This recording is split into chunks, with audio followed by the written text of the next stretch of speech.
Every problem engineers have spent decades trying to crack, routing algorithms, fault-tolerant networks, drug delivery, a single cell solved 1 billion years ago. And we're only now reading the manual. So this is biomimicry, right? Like on some level, people have known this forever. Bird wings, airplane wings. But what's actually happening right now in labs is... it's a different scale of thing. It's a totally different scale. Because before, we were borrowing shapes. Now we're borrowing logic. Right. Like the actual decision-making logic that living systems run on. And the reason that matters, the reason I think everyone should care, is that biology has been doing R&D for roughly 4 billion years with extremely high stakes testing. The most brutal QA process imaginable. Right? You die, you're deprecated. No patch notes. So what survives is genuinely optimal in a way that we can't just engineer from scratch. And we're at this moment where we have the tools to actually read what those solutions are. Like sequence genomes, model proteins, simulate cellular behavior. So it's not just inspiration anymore, it's translation. Yeah, exactly. Okay, so here's the one that broke my brain a little. There's a slime mold. Physarum polycephalum. And it's not like it doesn't have a brain. It's basically a single giant cell. One cell, no neurons. No neurons. And in 2010, researchers put it in a map of the Tokyo metropolitan area. Like food sources where the major cities would be. And the slime mold, over a few days, grew a network connecting everything. And the network it grew was almost identical to the actual Tokyo rail system. Which took human engineers decades to optimize.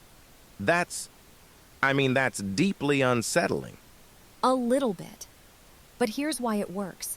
Because I think the mechanism is the surprising part. It's not magic, it's the slime mold is constantly sending pulses through its tubes. And the tubes that carry more flow get reinforced, and the ones that carry less flow get pruned. So it's running a distributed optimization continuously. There's no central planner saying, this route is better. It emerges from the whole system at once. Which is actually how a lot of our best routing algorithms work now. We didn't design them by thinking about slime molds. We converged on the same solution independently. Which is the thing I keep coming back to. The answer space for how do you build an efficient network might just be small. Like, there are only a few ways to solve it well. Looping back to what you said about translation, this is where it gets really interesting for me. Because it's not just networks. Cells are doing gradient descent. Wait, like machine learning gradient descent? Essentially, yeah. So when a cell is navigating toward a chemical signal, chemotaxis, it's computing a gradient in real time, adjusting direction based on small differences in concentration across its body. It's more like a physical implementation of the algorithm than an analogy. Okay, but hold on. Because cells are also doing this in 3 dimensions, in a noisy environment, with imperfect sensors, while also doing like 100 other jobs simultaneously. And at a metabolic cost that is absurdly low compared to running the equivalent computation in silicon. So what happens is, well, first you have to understand that a lot of what we build in hardware is solving problems that evolution already encountered. Error correction, signal amplification, fault tolerance. A cell doesn't crash when one component fails. It degrades gracefully. Right. And we are only starting to build systems that can do that. The other one I want to mention is protein folding, because for 50 years, the question of how a protein folds into its shape was basically unsolvable, computationally intractable. And then AlphaFold just solved it.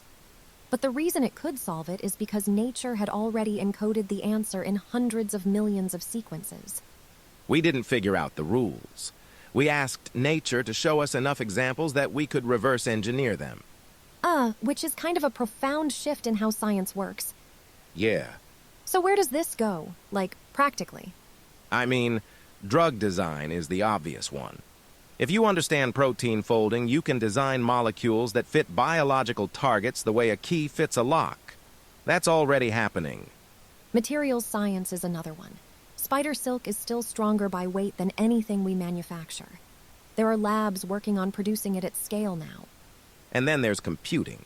Neuromorphic chips, chips that are designed to work more like neurons than transistors. They're incredibly energy efficient because they're borrowing the architecture. The thing is, for a long time, biomimicry felt a little hand-wavy. Like, oh, we looked at a kingfisher and made a better bullet train nose. Which is real, by the way. Totally real. But now the field it's getting precise. It's molecular. We're not just borrowing aesthetics, we're borrowing proofs. Biology is a proof that something works.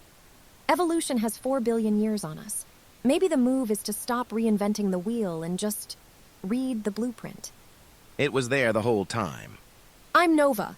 And I'm Alex. And this is Code and Cosmos.